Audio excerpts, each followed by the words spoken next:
Comment vous pouvez dire à un salarié aujourd'hui tu vas perdre 500 € par mois? C'est juste pas possible, c'est impossible pour nous. Depuis le 1er novembre, les éboueurs du SIOM n'assurent plus le ramassage des ordures ménagères de 21 communes de l'Essonne et des Yvelines.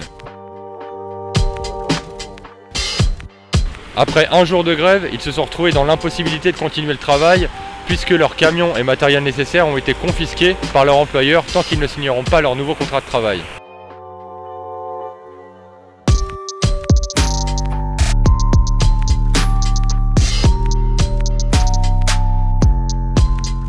Les éboueurs veulent retourner au travail, mais refusent catégoriquement de signer leur nouveau contrat. Nous sommes allés les voir sur le marché de Palaiseau.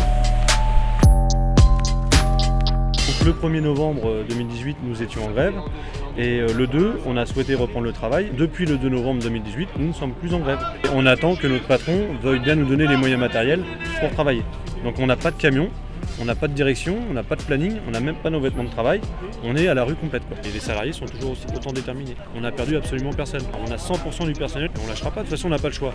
C'est au niveau du SIOM, donc présidé par monsieur Jean-François Vigier, maire de Bures-sur-Yvette et président du SIOM en même temps, qui ont choisi de déléguer au nouveau prestataire, donc l'entreprise Sepur, le marché des ordures ménagères. Et je pense que M. Vigier est un petit peu à côté de la plaque, parce que quand il dit que on peut déjà signer nos contrats de travail et après porter plainte au prud'homme, mais non, si vous signez votre contrat de travail, c'est que vous acceptez les conditions.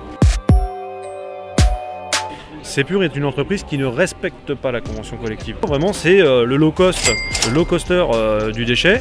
Il casse la rémunération des salariés. En gros, c'est qu'il essaye de reprendre un maximum d'intérimaires pour les rémunérer à l'heure. Voilà, c'est ça son projet. Et c'est là où il récupère sa marge.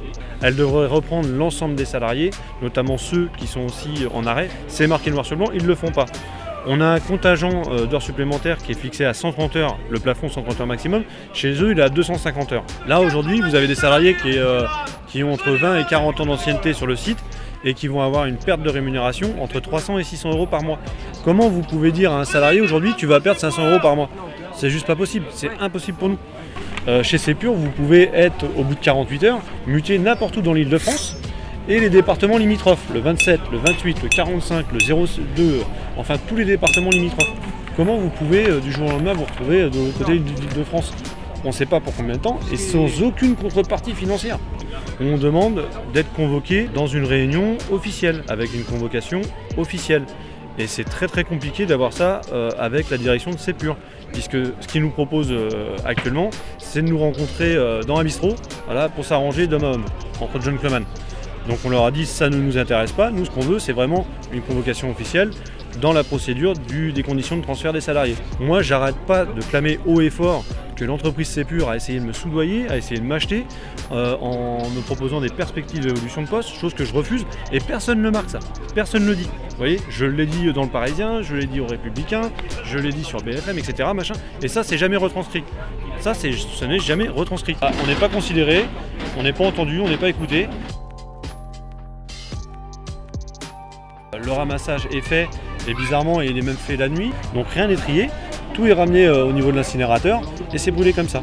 Ce qui est important de dire aux habitants de la vallée de Chevreuse, c'est que tout ça, ça va avoir un coût à la fin. Et qui va payer? Pas Sepur, hein, pas l'entreprise. Ça va être sur notre taxe d'enlèvement d'ordures ménagères. C'est nous, les habitants de la vallée, qui allons payer ça. Et c'est purement scandaleux.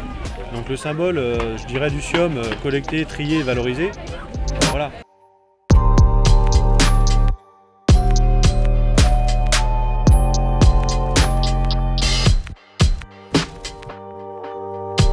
Le vrai voyou, c'est pas les pères de famille qui se battent pour garder leur salaire. Les vrais voyous, c'est en face, c'est l'entreprise Sepur, qui a des méthodes de mafieux.